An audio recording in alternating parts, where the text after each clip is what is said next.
François Bayrou nommé Premier ministre, enjeux et perspectives. François Bayrou, leader du MoDem, a été officiellement nommé Premier ministre par Emmanuel Macron, 9 jours après la censure du gouvernement Michel Barnier.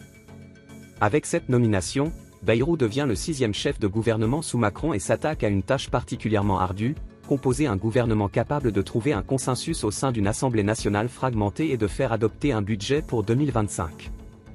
La composition d'un gouvernement d'intérêt général. Pour éviter de répéter l'échec de son prédécesseur, François Bayrou doit former un gouvernement équilibré capable de rassembler au-delà des lignes partisanes.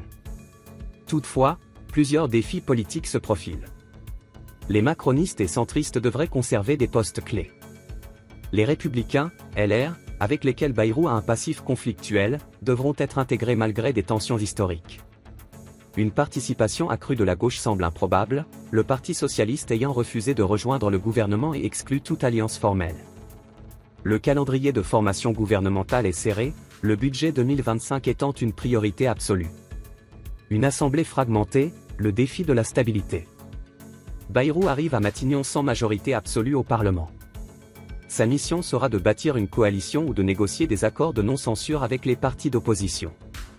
Si le Rassemblement national, RN, a signalé qu'il n'initierait pas de censure, la France insoumise, LFI, a déjà annoncé une motion contre le nouveau gouvernement. La survie politique de Bayrou dépendra de sa capacité à convaincre des partis modérés comme le Parti socialiste ou certains députés LR de ne pas voter contre lui. Priorité, éviter une paralysie budgétaire. Le premier test majeur sera l'adoption d'une loi spéciale pour éviter un « shutdown » gouvernemental. Cette loi temporaire vise à garantir la continuité de l'État en autorisant la perception des impôts et l'accès aux marchés financiers. Les oppositions, bien que critiques, ont promis de voter ce texte crucial, mais des désaccords subsistent sur l'indexation du barème de l'impôt sur le revenu à l'inflation, un point contesté pour des raisons constitutionnelles. Ensuite, François Bayrou devra s'attaquer au véritable casse-tête, le budget 2025. Avec des finances publiques fragiles et des travaux parlementaires suspendus entre le 20 décembre et le 14 janvier, la négociation promet d'être longue et tendue. Une vision politique attendue. En parallèle des urgences budgétaires, François Bayrou devra préciser sa vision politique à travers un discours de politique générale. Ce moment traditionnel, bien que non obligatoire, est crucial pour fixer un cap et affirmer des priorités. Parmi les chantiers possibles. Une réflexion sur le mode de scrutin proportionnel, initiative lancée par Barnier et alignée avec les convictions de Bayrou.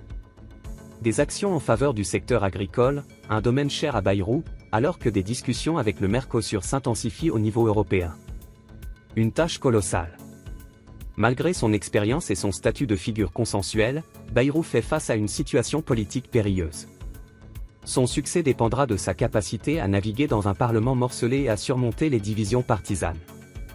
Sa nomination représente un pari risqué pour Emmanuel Macron, qui espère que ce choix stratégique permettra d'assurer la stabilité de l'exécutif et de débloquer des réformes cruciales.